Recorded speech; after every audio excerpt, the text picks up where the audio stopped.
Leviticus chapter 21.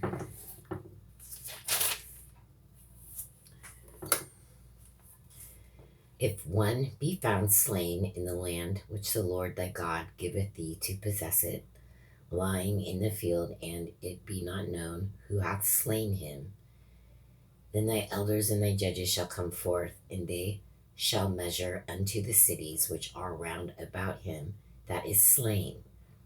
And it shall be that the city which is next unto the slain man, even the elders of that city shall take an heifer, which hath not yet been wrought with, and which hath not drawn in the yoke.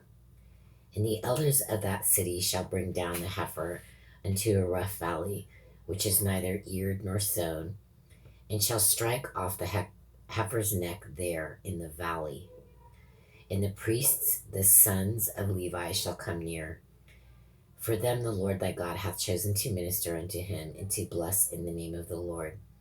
And by their word shall every controversy and every stroke be tried. And all the elders of that city that are next unto the slain man shall wash their hands over the heifer that is beheaded in the valley. And they shall answer and say, Our hands have not shed this blood, neither have our eyes seen it.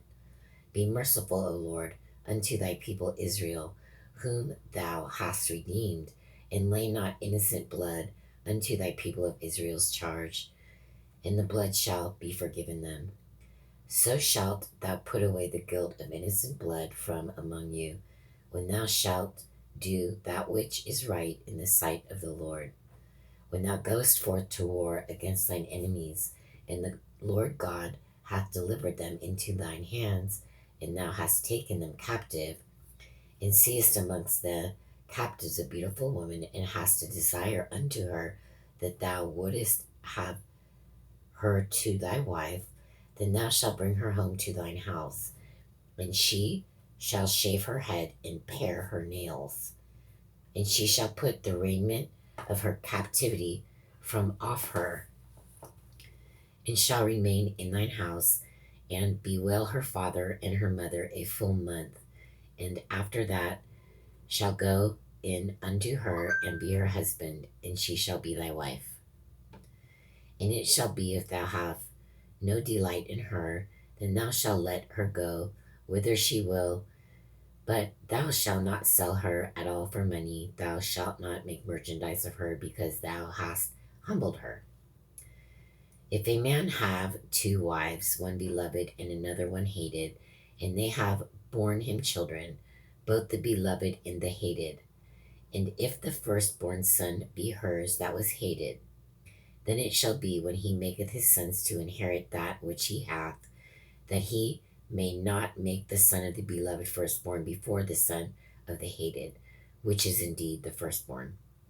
But he shall acknowledge the son of the hated for the firstborn, by giving him a double portion of all that he hath.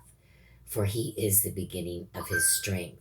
The right of the firstborn is he. If a man have a stubborn and rebellious son, which will not obey the voice of his father or the voice of his mother, and that, when they have chastened him, will not hearken unto them, then shall his father and his mother lay hold on him, and bring him out unto the elders of his city, and unto the gates of his place. And they shall say unto the elders of his city, This our son is stubborn and rebellious. He will not obey our voice. He is a glutton and a drunkard. And the men of his city shall stone him with stones, that he die. So shalt thou put evil away from among you, and all Israel shall hear and fear.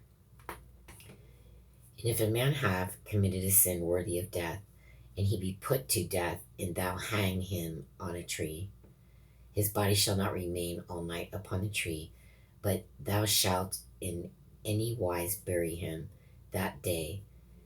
For he that is hanged is accursed of God, that thy land be not defiled, which the Lord thy God giveth thee for an inheritance.